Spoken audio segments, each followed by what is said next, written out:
Paramasivam spirit എടുത്താൻ തുടങ്ങിയിട്ട് കാലം കുറച്ചായി. ഇതുപോലെ പല വെല്ലുവിളികൾ നേരിട്ടിട്ടുണ്ട്. ഇനി നിന്നോടാണെങ്കിലും അങ്ങനെ തന്നെ. നീ വേണമെങ്കിൽ സമയം കുറിച്ചിട്ടോ. നാളെ രാത്രി കൃത്യം 9-നും 10-നും ഇടയ്ക്ക് വാളയാർ ചെക്ക് പോസ്റ്റിലൂടെ എന്റെ ലോഡുകൾ കടന്നു പോകും. നിനക്ക് തടയാമെങ്കിൽ നീ തടഞ്ഞോ.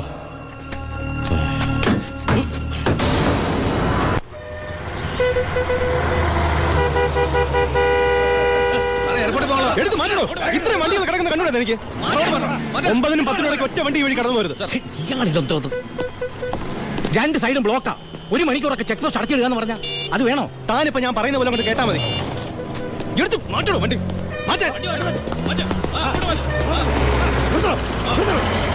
ചേട്ടനും അനിയനും തമ്മിലുള്ള വാശിക്കായി പ്രഹസനം. കഷ്ടമാണ് സാർ. SP യുടെ ഓർഡർ അനുസരിക്കാതെ പറ്റൂ. സാർ ഒരു കോളുണ്ട്. ആരാടോ? SP ആണ് സാർ. സർ, പാലക്കാട് ചിറ്റൂർ വൻ തീപിടുത്തം. നമ്മുടെ ഫയർഫോഴ്സ് സഫീഷ്യന്റ് അല്ല.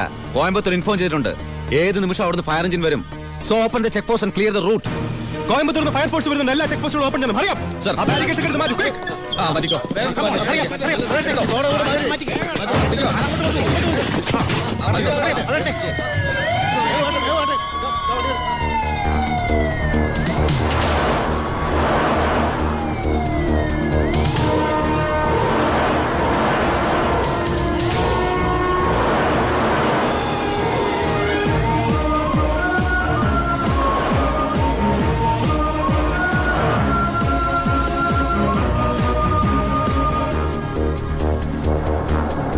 താക്കണോ?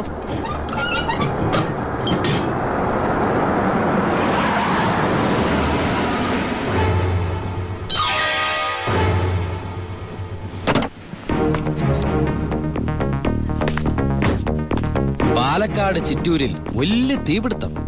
കോയമ്പത്തൂരിൽ നിന്നുള്ള ഫയർ എഞ്ചിൻ ഇതുവഴി കുറച്ചു നേരം മുമ്പ് കടന്നുപോയി എന്റെ സ്പിരിറ്റുമായിട്ട്. ഷാർപ്പ് 10.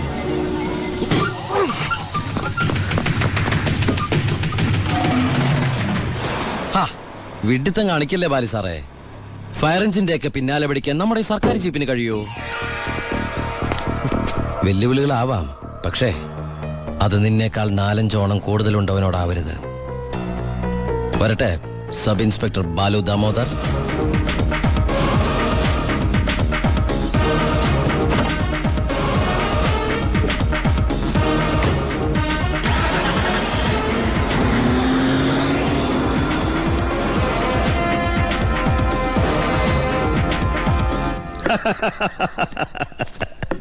ഇന്നാണ് എന്റെ ജീവിതത്തിലെ ഏറ്റവും സന്തോഷമുള്ള ദിവസം.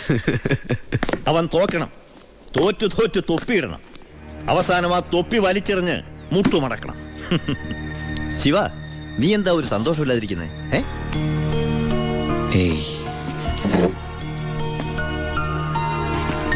എന്റെ അനിയൻ പഠിച്ച പോലീസ് ഓഫീസർ ആവണം. ആരുടെ മുമ്പിലും തലകുനിക്കാത്ത വലിയ ഓഫീസർ. അതായിരുന്നു എൻ്റെ ആഗ്രഹം. പക്ഷെ അവൻ എൻ്റെ മുമ്പിൽ തോറ്റപ്പോ ശരിക്കും ഞാനല്ലേ ബൈ തോറ്റത്. ശിവ, ഓരോ തവണ ഞാൻ അവൻ്റെ മുമ്പിൽ ജയിക്കുമ്പോഴും എൻ്റെ മനസ്സ് വിങ്ങായിരുന്നു. ഞാൻ ഈ തൊഴിൽ നിർത്തുകയാണ് ബൈ. ശിവ, നീ ശരിക്കും ആലോചിച്ചിട്ടാണോ ഈ പറയുന്നത്? ശരിക്കും ആലോചിച്ചിട്ടാ. എൻ്റെ ഈ മുഖാരും അറിയരുതെന്ന് ഞാൻ ആഗ്രഹിച്ചിരുന്നു. പക്ഷേ എൻ്റെ അനിയൻ അറിഞ്ഞു. ഇനി അമ്മ കൂടി അറിഞ്ഞാൽ പിന്നെ എനിക്കത് ആലോചിക്കാൻ കൂടി വയ്യ. അമ്മ അറിയുന്നതിന് മുമ്പ് എല്ലാം അവസാനിപ്പിക്കണം. ഞാൻ നിർത്തുകയാണ് ബായ്. നീ അങ്ങനെ പറഞ്ഞാൽ നീ വന്നതി പിന്നെയാ എന്റെ ഈ ഉയർത്തെഴുന്നേൽപ്പ്. നീ പോയാൽ അപ്പാ, ഇയാള് പോണേ പോട്ടെ അപ്പാ, നമുക്കിതൊന്നും ചെയ്യാറിയില്ലേ? ജോണി, ജോണി പറഞ്ഞതാണ് ശരി ബായ്. എന്നെ പോകാൻ അനുവദിക്കണം എന്ന് കരുതി ഒരു ആവശ്യം വന്നാൽ ബായുടെ വെളിപ്പുറത്ത് ഞാൻ ഉണ്ടാവും.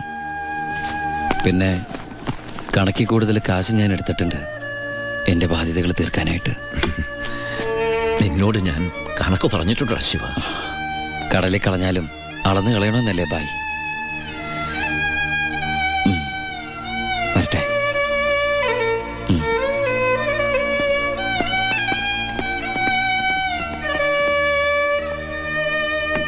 ഇപ്പോഴാ നീ ഒരു ആൺകുട്ടിയാണെന്ന് എനിക്ക് തോന്നിയത്. അച്ഛന്റെ കടങ്ങളെല്ലാം വീട്ടി. ഇനി നിനക്ക് ഈ നാട്ടിൽ നെഞ്ച് വിരിച്ച് നടക്കാം. ഇത് നിന്റെ വസ്തുവിന്റെ പ്രമാണം ഒറിജിനൽ. ഇത് ഈ വസ്തു എനിക്ക് തീരെഴുതി തന്ന പ്രമാണം. ഇതൊരു ഉറപ്പിന് വേണ്ടി നിന്റെ അമ്മയുടെ ഞാൻ ഒപ്പിട്ട് മേടിച്ച ബ്ലാങ്ക് പേപ്പറും ചെക്കും. ഇനി എന്നാത്തിനാ നിന്റെ കണ്ണു നിറയുന്നേ? ഇത് തിരിച്ചിട്ടാൻ വേണ്ടി ഞാൻ ഒരുപാട് അനുഭവിച്ചേ. ഇപ്പൊ സന്തോഷായില്ലയോ? സത്യത്തിൽ നിന്റെ വീടും പറമ്പും എന്റേതാകുമെന്ന് പ്രതീക്ഷിച്ച് എന്റെ ഭാര്യ ശോശാമ്മ സ്വപ്നം കണ്ട് കഴിയായിരുന്നു. സാരമില്ല, ഞാൻ അവളെ പറഞ്ഞ് മനസ്സിലായിക്കൊള്ളാം. ആവശ്യം വരുമ്പോ നീ വീണ്ടും എന്റെ അടുത്ത് വരുമെന്ന്. ഈ എലുമ്പരത്തിനാ എന്റെ ബാക്കി നിൽക്കുന്നേ. അന്ന് വന്നപ്പോ പറഞ്ഞില്ലേ ഫ്രണ്ടിൽ കയറി നിൽക്കരുതെന്ന്. അങ്ങോട്ട് മാറിയുന്നേ, ഇത് പണം വെക്കുന്ന സേവാ. അയ്യോ, കുറച്ച് നേരത്തെ പറയായിരുന്നില്ലേ? എല്ലാം കറക്റ്റ് അല്ലയോ? ഒന്നും ബാക്കിയില്ലല്ലോ. അല്ല, എന്തോ ഒന്ന് മറന്ന പോലെ. എനിക്കുള്ളതാണോ? അതെ. എനിക്ക് വേഗം തന്നോ, മറക്കണ്ട. തന്നേ. ഇപ്പോഴെനിക്ക് സമാധാനായത്. പലിശ പലിശ പലിശ. അപ്പൊ എല്ലാം സെറ്റിലായില്ലേ? അല്ല, കറിയാച്ചിന് ഞാൻ തന്നത് തിരിച്ചു തരാൻ തോന്നുന്നുണ്ടോ? ഇല്ല, വാങ്ങിച്ചേ ശീലമുള്ളൂ, കൊടുത്ത് ശീലമില്ല. അപ്പൊ എല്ലാം പറഞ്ഞ പോലെ നമുക്ക് പിന്നെ കാണാം. ഇങ്ങനെ കാണാനാണ് ഇനി കാണണമെന്നില്ല. അതൊക്കെ അറിയാച്ചാ. ഇതെന്നാ ചുമ്മാ ഒരു രസത്തിന് രണ്ടടിച്ച ഒന്ന് ഫ്രീ. ഇവിടെ നടന്നത് പുറത്താരോടും പറയണ്ട. പലിശ തവണകളായിട്ട് അടച്ചു തീർക്കേണ്ടവർ ഇതുപോലെ അടിച്ചു തീർക്കും. ഇന്നത്തെ ഇൻട്രസ്റ്റ് എല്ലാം പോയി. തിരുവനന്തപുരത്ത് നിന്ന് വാളയാർ വരെ ഒരു ദിവസത്തെ യാത്രയാ. എന്നാലും വരാതിരിക്കാൻ പറ്റുമോ? പ്രത്യേകിച്ച് ഉണ്ണി വന്നു എന്നറിഞ്ഞപ്പോ. ഇനി കാര്യങ്ങളൊക്കെ തീരുമാനിച്ച് ആ ചടങ്ങ് അങ്ങ് നടത്തണം. അതെ അതെ, കല്യാണം കഴിക്കാതെ ചെറുക്കന് പെണ്ണ് ഒരു വീട്ടിൽ താമസിക്കാന്ന് പറഞ്ഞ നാണക്കേടല്ലേ? അല്ല, ദുബായ്ക്കാരനെന്തിയെ? അത്യാവശ്യമായിട്ട് ആരെയോ കാണാൻ പോയിരിക്കുക. വരും. ഓ, ചെറുക്കനെ കുറിച്ച് എന്റെ ബന്ധുവീട്ടുകാരൊക്കെ അന്വേഷിക്കുന്നുണ്ട്. ഞാൻ പറഞ്ഞു വരുമ്പോ ഒരു ഫോട്ടോ കൊണ്ടുവരാന്ന്. അതിനെന്താ, ഇവിടെ എത്ര ഫോട്ടോ വേണമെങ്കിലും ഉണ്ട്. ഞാൻ എടുത്തോണ്ട് വരാം.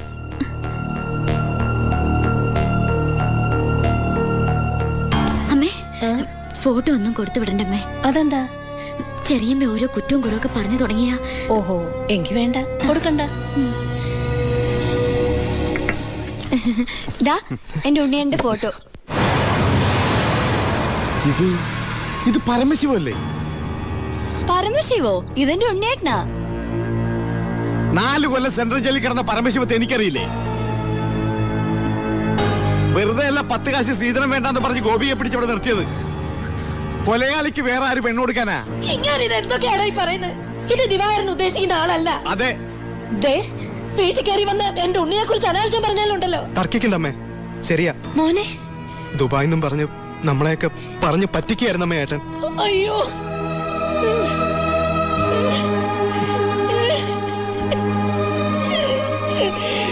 അയ്യോ.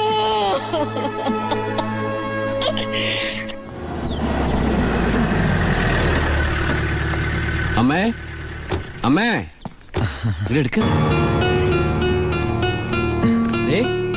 ആ കറിയാച്ചിന് കൊടുക്കാനുള്ള കാശ് മുഴുവൻ ഞാൻ കൊടുത്തു തീർത്തമ്മേ. ഇനി എന്റെ അമ്മയുടെ പേരിൽ ഒരു ബാധ്യതയില്ല. ദാ നമ്മുടെ തറവാടിന്റെ ആധാരം കണ്ട.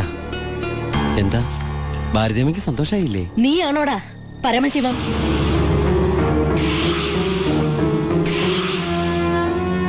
ചോദിച്ചത് കേട്ടില്ലേ? നീയാണോ പരമശിവം? അമ്മേ, ആരതൊക്കെ? നീ പരമശിവല്ലെന്ന് എന്റെ മുമ്പിൽ വെച്ച് പറയണ നിന്റെ അമ്മയോട്. സാർ, ഈ പാവം പെൺകുട്ടിയുടെ ജീവിതം തകരാതിരിക്കാൻ ഈശ്വരനായിട്ട് അറിയിച്ച തന്നെ. അമ്മേ, അമ്മ കരുതുന്ന പോലെ ഒന്നും ഞാൻ അമ്മ എല്ലാം ഞാൻ അവസാനിപ്പിച്ചു. ഇനി ഒരു തെറ്റും ഞാൻ ചെയ്യില്ല. വേണ്ട, എനിക്കൊന്നും കേൾക്കണ്ട. നിന്നെ പോലൊരു മകനെ എനിക്ക് വേണ്ട. നിന്നെ കാണുന്നത് തന്നെ എനിക്ക് പേടിയാ.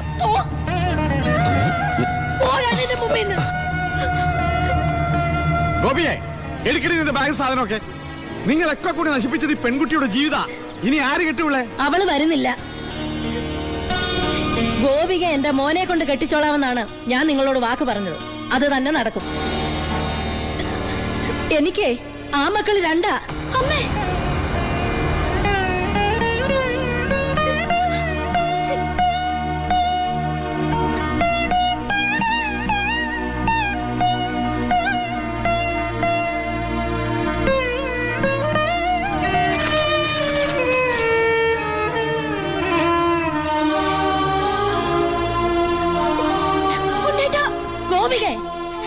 ഇല്ലമ്മേ, ഇങ്ങനെ ഒരു കല്യാണത്തിന് ഞാനും കൂടി സമ്മതിക്കണ്ടേ? നിങ്ങളൊക്കെ കരുതുന്ന പോലെ ഉണ്ണിയേട്ടൻ എന്നെ ചതിച്ചിട്ടില്ല. എല്ലാം എനിക്കറിയായിരുന്നു. നിങ്ങൾക്കൊക്കെ വേണ്ടിയ ഉണ്ണിയേട്ടൻ.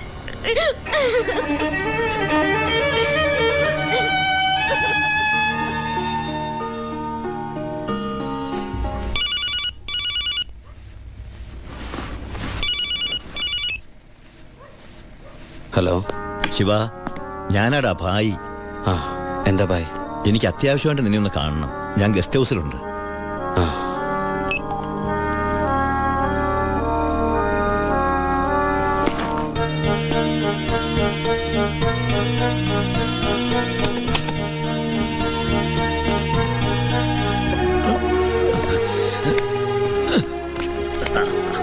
എന്താ ഭായ്? എന്റെ മോൻ അവനൊരു എഴുത്തിയാട്ടക്കാരനാണെന്ന് നിനക്കറിയാമല്ലോ. നിന്നോടുള്ള വാശി തീർക്കാൻ അവൻ ലോഡുമായിട്ട് പോയി. പോലീസ് പിടിച്ചു. അല്ല, നിന്റെ അനിയൻ പിടിച്ചു. അവൻ എന്നോടുള്ള പക തീർക്കും. എനിക്കെൻ്റെ മോനെ വേണം. ഒരു പോറലു പോലും ഏൽക്കാതെ എനിക്കെൻ്റെ മോനെ തിരിച്ചു വേണം. തരില്ലടാ നീ.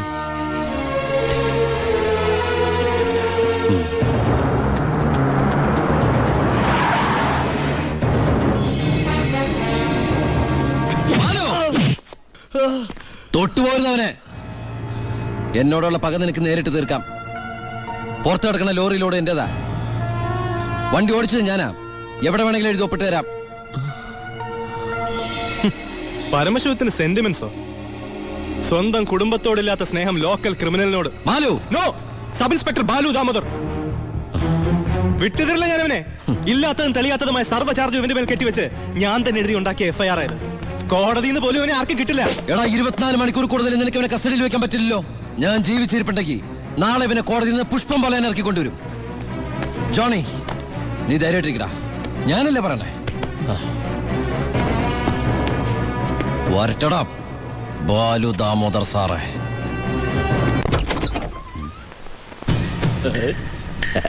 എന്താ അവർക്ക് പാതിരാത്രിയില്? നമ്മളൊക്കെ രാത്രിയിലെ യാത്രക്കാരല്ലോടാവേ. മോള് പോയി കിടന്നോ, ഞങ്ങള് അല്പം സംസാരിക്കണം. ഒരു ഗോൾഡൻ ചാൻസ് ഒത്തു വന്നിട്ട് എന്നതാടാവേ എന്നെ ഒന്നും അറിയിക്കാതിരുന്നേ. ആ ഭായിയുടെ മോനെ നിങ്ങളുടെ SI പിടിച്ച് അകത്തിട്ട കാര്യം അപ്പനെ പറയുന്നേ. കൊറേ കാലമായി ആ പരമശിവന്റെ തല കയറി നിന്ന് ഇറങ്ങാൻ തുടങ്ങിയിട്ട്. സാറ് വിചാരിച്ച നമുക്ക് നാളത്തെ പത്രത്തിൽ ഒരു സന്തോഷ വാർത്ത വായിക്കാം. പോലീസ് മർദ്ദനം, പ്രതി കൊല്ലപ്പെട്ടു, SIക്ക് സസ്പെൻഷൻ. പിന്നെ ആ SI ഭായി ജീവനോടെ വെച്ചേക്കൂ? ഇല്ല. SIക്ക് എന്തെങ്കിലും പറ്റിയാൽ ആ പരമശിവൻ ഭായി ജീവനോടെ വെച്ചേക്കൂ? ഇല്ല. എല്ലാം താൻ വിചാരിച്ചാലേ നടക്കൂ. പോലീസ് കസ്റ്റഡി കിടക്കുന്ന പ്രതിയെ നടക്കില്ല അവർക്ക്. നടക്കും. എടാ പൊന്നുമോനെ, ഒന്ന് പറഞ്ഞു വിടാവേ. സാർ സിറ്റി ബസ് സ്റ്റാൻഡിനടുത്ത് ഒരു 50 സെന്റ് സ്ഥലം നോക്കി വെച്ചിട്ടില്ലേ? അത് മേടിക്കണ്ടേ ഭാര്യയുടെ പേരിൽ? അതിലൊരു ഷോപ്പിംഗ് കോംപ്ലക്സും. സാറിന്റെ സ്വപ്നല്ലേ?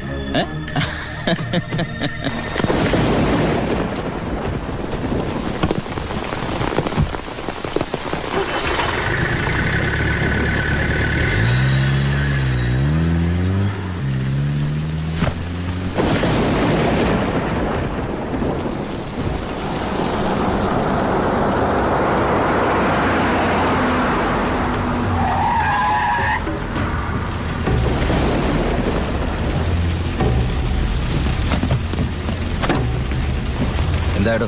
SI സാർ ഇപ്പോഴാ വീട്ടിലേക്ക് പോയത്. സാർ പറഞ്ഞതുപോലെ പോലീസുകാരെയൊക്കെ നൈറ്റ് ഡ്യൂട്ടിക്ക് അയച്ചു. ഇയാള്? അവൻ നമ്മുടെ ആളാ.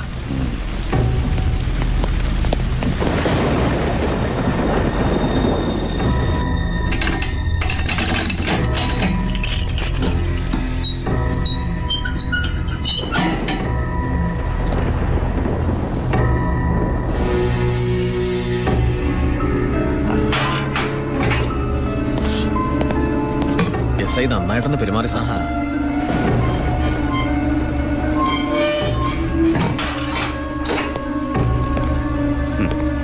ഈ പരുവത്തിൽ നീ ഇനി ജീവിച്ചിരുന്നിട്ട് എന്താ കാര്യം?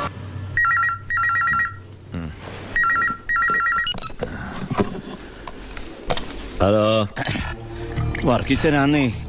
എന്താ കാര്യം? ചാണ്ടിച്ചന് എന്തും നേരിടാനുള്ള മനസ്സാന്നിധ്യം ഉണ്ടായിരിക്കണം. വരാനുള്ളത് വഴി തങ്ങില്ലെന്ന് ഓർത്ത് സമാധാനിക്കണം. താൻ വളച്ചിട്ടില്ലാതെ കാര്യം പറയണോ? അയ്യോ, ചാണ്ടിയുടെ മോൻ പോലീസ് ലോക്കപ്പിൽ. ലോക്കപ്പിൽ? പരമശിവത്തിന്റെ അനിയൻ വ്യക്തി വൈരാഗ്യം കൊണ്ട് തല്ലിക്കൊന്നാന്നാ കേട്ട്.